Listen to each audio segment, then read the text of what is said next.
Olá pessoal, muito boa noite para todo mundo. Sejam todos muito bem-vindas e muito bem-vindos à nossa reunião virtual Renascendo com Amor Exigente. Então vamos às nossas perguntas? Como vai você? Cada vez melhor? Que dia é hoje? O primeiro dia da sua nova vida? Da minha é. Então vamos lá. Hoje vamos estudar o sexto princípio básico do amor exigente, que é o comportamento, e o foco hoje é eu. Vamos começar com a parte da espiritualidade, como a gente sempre faz, tá bom? Então nós vamos fazer uma breve oração para que nós possamos começar mais tranquilos, mais harmonizados. Vamos lá? Vamos fazer uma respiração bem profunda?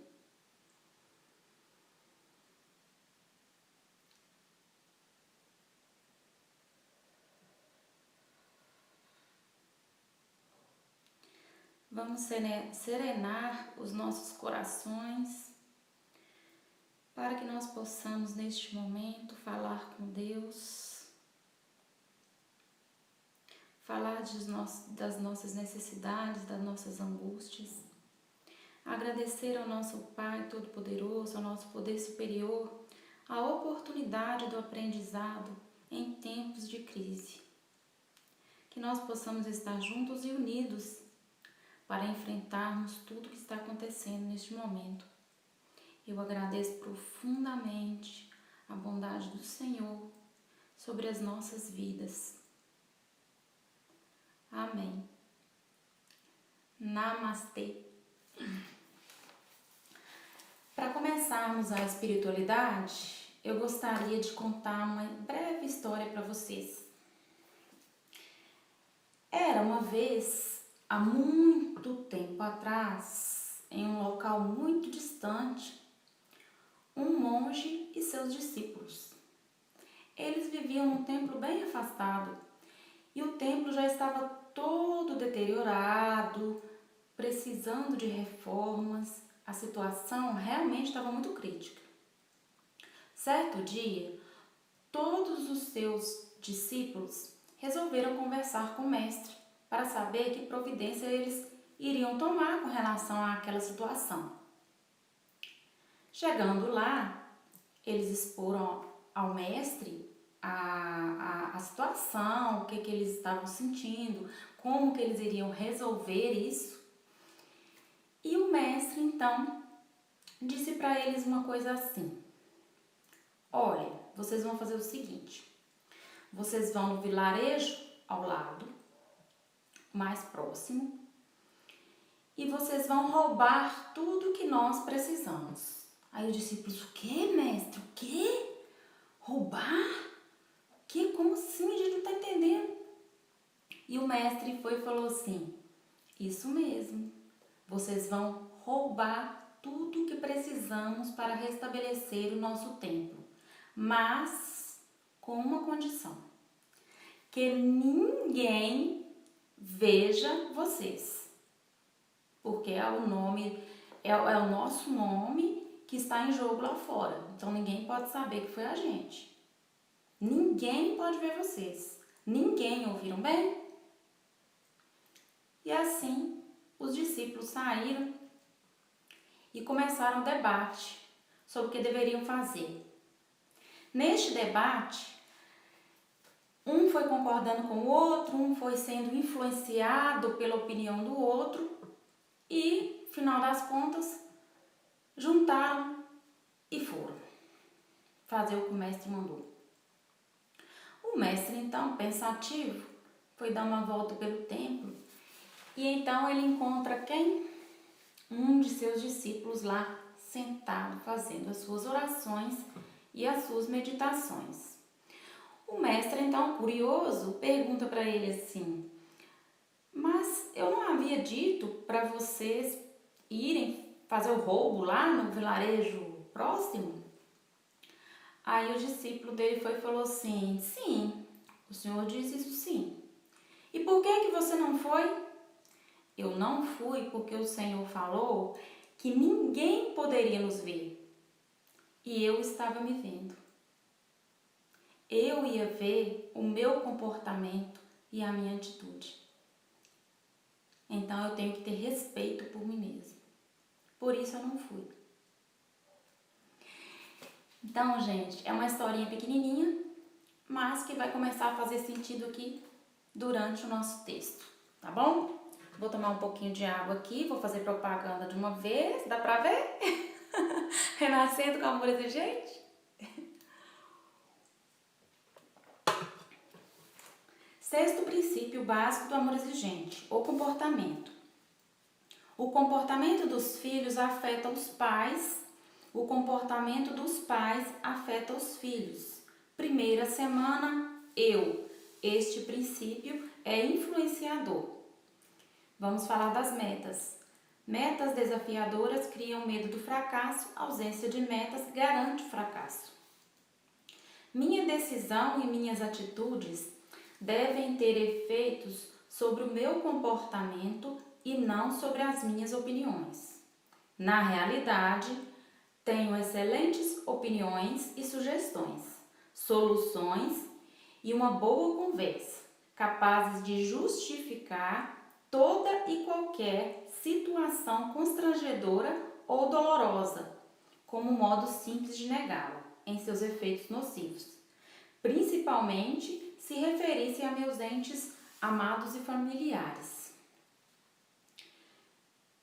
Quando eu li esse trecho aqui, eu me lembrei de situações muito comuns. Quem trabalha em escola já deve ter ouvido isso alguma vez. Nós, enquanto mães, muitas vezes, a gente encobre as coisas dos nossos filhos, justificando as atitudes deles. Então, uma diretora chama a mãe para conversar, para falar sobre determinadas atitudes do filho dela. Então, em vez de ela encarar aquilo ali como algo que ela tem que ajudar, ela começa a inventar justificativas. E são justificativas muito boas. Ah, é porque meu filho, coitado, eu separei do pai dele e aí ele ficou assim, tá traumatizado. Entende? Em vez de encarar os fatos como são, a gente começa a inventar desculpa para não encarar a realidade. Por que a gente faz isso, será? Porque dói. Porque dói. Porque quando você tem um filho numa situação que você nunca imaginou que ele estaria, dói profundamente na alma. Chega a doer fisicamente.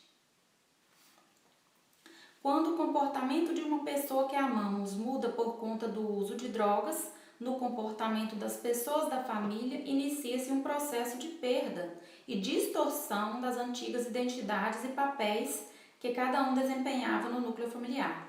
Quem manda? Quanto? Em que? Ou seja, na hierarquia. O que acontece? Quando acontece uma situação dessa dentro de uma família, toda a família é afetada, toda a família está doente e precisa de ajuda. Então, quando as coisas começam a ficar confusas assim, os papéis estão sendo trocados, é porque os pais estão muito afetados emocionalmente. E isso, gente, não é errado, não é defeito de ninguém, não é fraqueza de ninguém.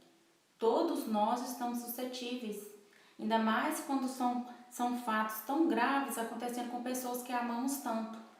Mas nessa hora a gente tem que começar a respirar e a pensar o que fazer, porque sempre há solução.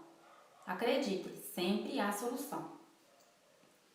Quais são as regras e horários para levantar, refeições, banho, aparência, indumentária, controle de festas e diversões, respeito e limites nas relações interpessoais, controle para visitas na casa, horários de dormir ou silêncio, espiritualidade ou atividade religiosa e outras, ou seja, na disciplina. Quando acontece de ter esse tipo de situação em casa, a rotina da casa, as regras da casa não ficam claras mais. Talvez porque essas regras não tenham sido ditas com todas as palavras e ficado claro, ou porque realmente está havendo um abuso de um dos familiares com relação às regras. Tem hora para a gente receber visita na casa da gente, moramos várias pessoas dentro de uma casa, existe uma hierarquia, eu tenho que pedir permissão se eu posso receber meu amigo, minha amiga, tal horário. Tudo tem que ser combinado e conversado. As pessoas não podem entrar na sua casa na hora que querem, em qualquer horário do dia e da noite, concorda? Então tudo tem que ter regra. Eu saio de casa, o filho sai de casa, que horas que ele tem que voltar? O filho vai usar a chave? Não vai ter chave? Como é que a família lida com isso? Tem famílias que não dá a chave pro adolescente, por exemplo. Tem famílias que quem tem a chave são só as pessoas que mantêm a casa. Já outras já passam a chave pro adolescente. Então, assim, cada família tem a sua maneira sua dinâmica com relação às regras da casa. Não existe certo nem errado, tá, gente? Eu tô falando assim, cada família tem as suas regras. E a regra da família, ela tem que ser respeitada. Quando tudo começa a ficar confuso demais, é hora de parar e rever as regras e talvez modificá-las. Quando o programa sugere rever meus comportamentos, as mudanças devem ser dirigidas contra os excessos intoleráveis, porém sem o incremento da violência, fixando os limites do que é aceitável, incentivando a responsabilização das atitudes próprias de cada um, não procurar causas e desculpas fora de si mesmo e exigir que o comportamento inaceitável cesse. Como a gente já falou várias vezes, eu assisti o vídeo do João Francisco, ele falou muito bem sobre isso, que a gente não tem que aceitar ser maltratado pelas pessoas, por mais que essas pessoas sejam as pessoas que a gente ama. Se é um filho, se é um esposo, uma esposa, enfim, mesmo que seja o meu filho, eu não posso aceitar ele me tratar de qualquer forma, gente. Porque eu tenho o meu amor próprio e eu tenho o meu respeito. Eu tenho que respeitar a mim mesma. Então o outro tem um certo limite para vir até mim. E eu posso mudar, gente. Eu acho que o interessante é quando a gente começa a participar de um grupo de amor exigente, a gente começa a perceber que a gente pode mudar. E que tudo é possível. Não tem nada perdido. Tá tudo ao alcance de ser mudado. Agora, exige um esforço. E exige que a gente faça isso todos os dias, porque nenhuma mudança de comportamento, ela vai ocorrer de uma hora para outra. A mudança é sua, pessoal sua. Não adianta a gente querer mudar o outro. Nós já falamos isso. Nós mudamos a nós mesmos. O nosso comportamento que a gente muda.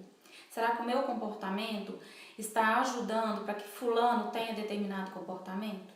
Será que eu, de certa forma, com algumas palavras que eu sempre repito, eu estou incentivando para que ele tome aquele tipo de atitude?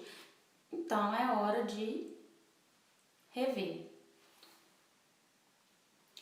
Devo evitar excessos emocionais ao lidar com situações como filho doido, pai doido, barracos em geral, descontrole no trato de questões de segurança, dinheiro, falta de cordialidade, gentileza, questões como controlar os outros, manipulações ou de riscos à saúde. Ou seja, é o que a gente acabou de falar aqui. Quando a gente está sob um excesso emocional muito grande, o que acontece? A gente toma decisões sem refletir. E quando a gente deixa a emoção tomar conta, a razão geralmente fica de lado. Então é hora de a gente primeiro acalmar, tem até a historinha da raiva, né? Que ela é muito bacana, que eu não vou contar, mas tem a história da raiva, né? Que a gente não deve tomar uma atitude quando a gente está com raiva, porque a gente está exacerbado de emoção. E assim são todos os outros sentimentos. É preciso que a gente tenha essa consciência da gente mesmo. Por isso que é tão importante o autoconhecimento, para que a gente comece a detectar, entende? Eu comecei a sentir determinada coisa, o nariz tá coçando. Eu comecei a sentir determinada coisa, eu tenho que saber o que está acontecendo comigo. Eu tenho que me retirar. Eu tenho que evitar de dar uma resposta naquele momento, eu tenho que evitar de discutir um assunto, de tomar decisões naquele momento. Eu vou aprender e vou cuidar de mim. Olha só, vou ler novamente. Eu vou aprender e vou cuidar de mim. Se eu estou numa situação da minha vida que eu não sei como lidar com a situação, eu vou aprender. Eu vou aprender porque eu tenho recursos para isso. Eu tenho os grupos de auto e mútua ajuda, Amor Exigente, Reaprendendo a Viver, Alcoólicos Anônimos, Narcóticos Anônimos. E enfim, vários que eu conheço, que o nome está fugindo aqui, eu não vou falar todos também, mas tem vários grupos que você pode pedir ajuda. Sempre tem ajuda. Tem os profissionais da saúde, tem os psicólogos, os psicanalistas. Então, a gente tem bastante recurso. Quando a gente não sabe, não é vergonha. Não é vergonha você falar, olha, eu não sei agir nessa situação. Eu quero aprender. E a partir daí, uma coisa muito importante, a gente começar a cuidar da gente. Porque na ânsia de ajudar e na ânsia de cuidar do outro, eu esqueço de mim. Então eu começo a viver a vida do outro e deixo a minha vida. E uso isso até como desculpa, né? Porque é fácil eu falar assim, ah não, eu não fiz isso porque fulano, né, fez isso, isso e isso, porque fulano me impediu de fazer isso. Ah, eu não vou na reunião porque esse é o horário de eu fazer janta para fulano.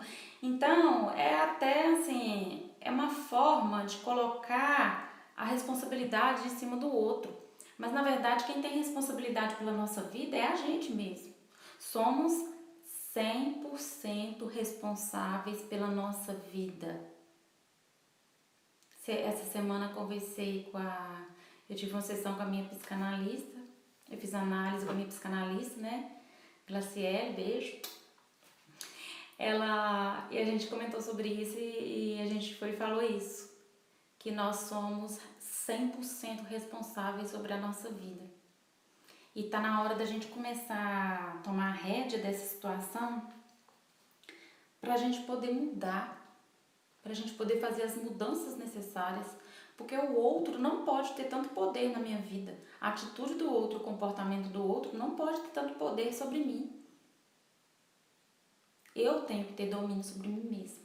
E isso é um aprendizado, que às vezes a gente faz um pouco mais cedo, algumas pessoas têm mais facilidade, outras dificuldade, mas todos somos capazes de refazer situações de sofrimento e transformar essa situação em situação de felicidade e alegria. As mudanças devem considerar ou honrar a mim mesmo, a prontidão para um poder superior, assumir o que não dou conta, um compromisso para do fazer consciente daquilo que realmente posso fazer, do saber-me uma pessoa digna e dar condição de que aquilo que é digno no outro aflore, mas sem permitir que o comportamento inaceitável persista dentro de nossas vidas, corrompendo e apodrecendo as relações que mantemos uns com os outros. Isso é muito claro na nossa oração da serenidade. Tem coisas que eu posso e devo mudar. Geralmente essas coisas estão dentro de mim. Eu posso mudar meu comportamento, eu posso mudar a maneira dinâmica da minha casa, da minha vida. Eu não preciso viver no sofrimento a vida toda e achar que aquilo lá é normal. Não. Eu posso mudar. E tem coisas, gente, que eu não posso mudar. Uma delas é o outro. Eu não mudo o outro, eu mudo a mim. Fica parecendo repetitivo, né, a gente falar isso, mas a gente precisa escutar isso. E se eu estou falando, eu sou a primeira a precisar escutar isso. Cada dia é um novo dia, cada dia é um novo dia. Que maravilha! Sou diferente a cada dia e sou modificado por ele. Sentir não é a mesma coisa que pensar ou agir pelo sentimento. Nos grupos, Vou praticar o compromisso de frequentar as reuniões e trabalhar para atingir a meta da semana.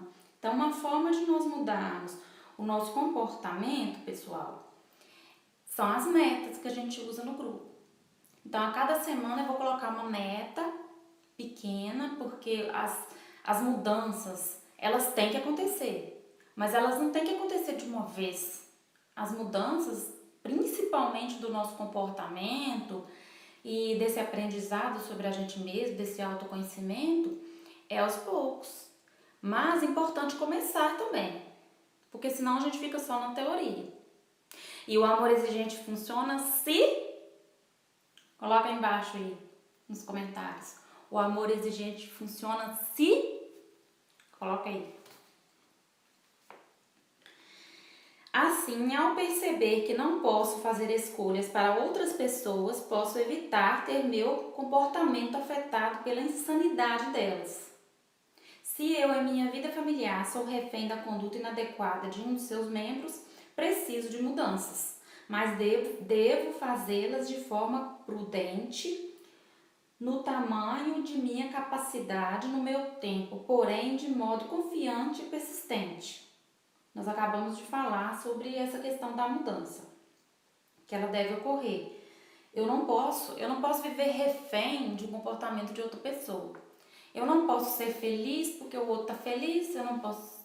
hoje eu tô triste porque o fulano tá triste, hoje eu tô feliz porque o fulano tá feliz. Gente, é claro, nós vivemos com a família da gente, as pessoas que a gente ama, obviamente, gente, vai ter essa troca de energia, essa troca de... Mas aquilo não pode chegar ao ponto de te afetar e você viver só a emoção do outro, só o descontrole do outro. Então, é preciso esse limite, entende? E isso é uma coisa que a gente aprende a fazer, porque cada dia é um novo dia. Mudar o meu comportamento é fazer diferente daquilo que tenho feito e que não tem dado resultado positivo. Fazer diferente daquilo que eu tenho feito. Não adianta eu ter o mesmo comportamento e esperar resultado diferente. Se eu agir de X maneira até hoje e não deu certo, estou numa situação que claramente não deu certo eu gritar, não deu certo eu espernear, não deu certo chantar, não deu certo nada do que aconteceu. Então é hora de eu mudar. É hora de eu mudar a minha maneira de ver a situação, é hora de eu me mudar, é hora de eu mudar as regras, é hora de que eu, que sou a pessoa que coordena a casa, ou o casal que seja, quem é que seja, o adulto da casa, né, que coordena, que ele toma a rédea da situação. Mudar o meu comportamento é fazer diferente. Eu preciso acreditar que a minha mudança é possível e persistir para cumprir metas. As metas novamente. Eu preciso e tenho que saber de mim o que não gosto, o que não quero e acho correto, de modo realístico. Não só desejar, mas trabalhar para a minha cura, com fé e com coragem, em direção à serenidade e na construção de uma vida melhor, de uma família melhor, de uma comunidade melhor, enfim, de um mundo melhor.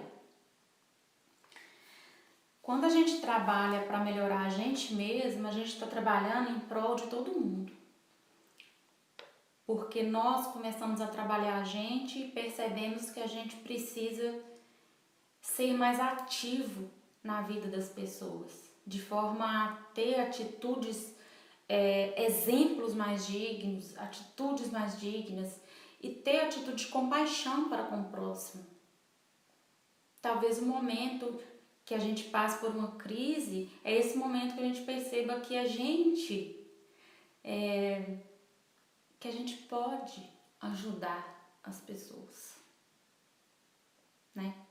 Então, por isso que muitas pessoas entram no grupo de amor exigente com um determinado, um X, né? Uma X questão para resolver e com o tempo ela se torna voluntária. Por quê? Porque ela quer ser mais, ela quer doar o que ela recebeu também para outras pessoas. E isso é algo maravilhoso, isso é algo lindo de se ver. E aí, falando sobre isso, no finalzinho do texto aqui, tem uma frase da nossa amada e querida Madre Teresa de Calcutá. Sei que sou uma gota no oceano, mas o oceano seria menor sem essa gota. Sei que sou uma gota no oceano, mas esse oceano seria menor sem essa gota.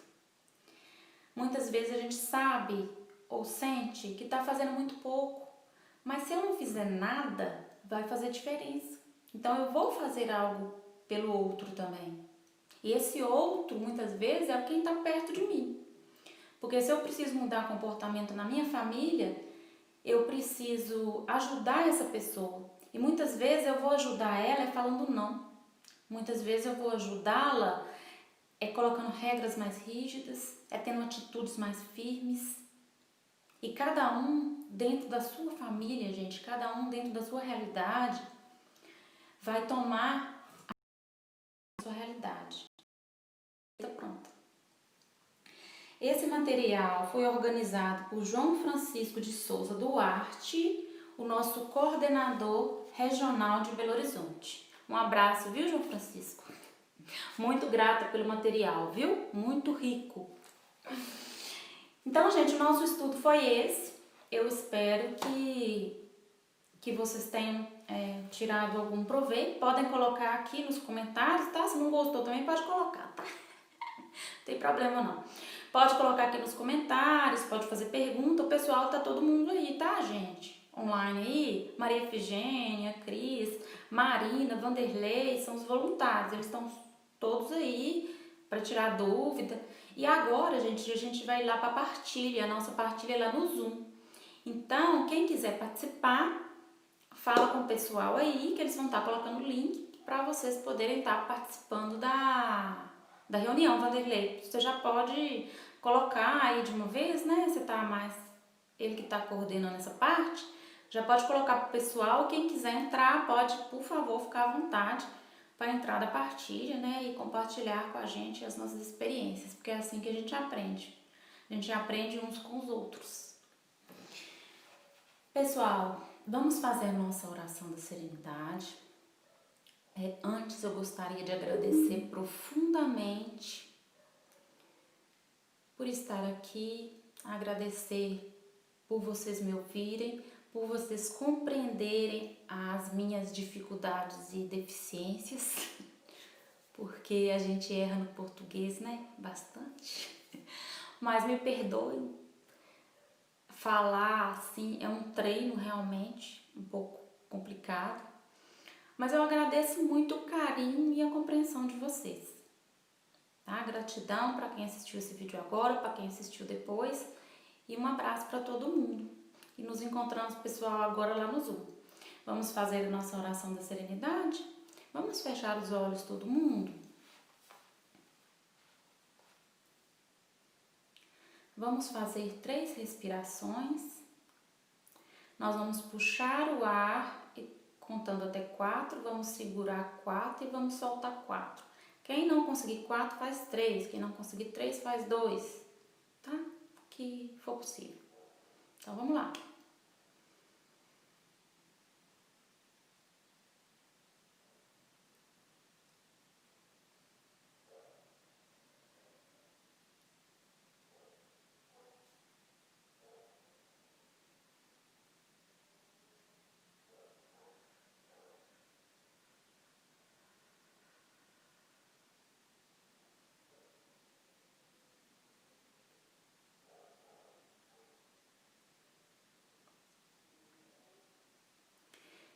Eu seguro minha mão na sua, eu uno meu coração ao seu, para que juntos possamos fazer aquilo que sozinho eu não consigo. Concedei-me, Senhor, a serenidade necessária para aceitar as coisas que eu não posso modificar, coragem para modificar aquelas que eu posso e sabedoria para distinguir umas das outras. Força, fé e alegria. E até semana que vem, tá, pessoal? Um abraço. Tchau, tchau.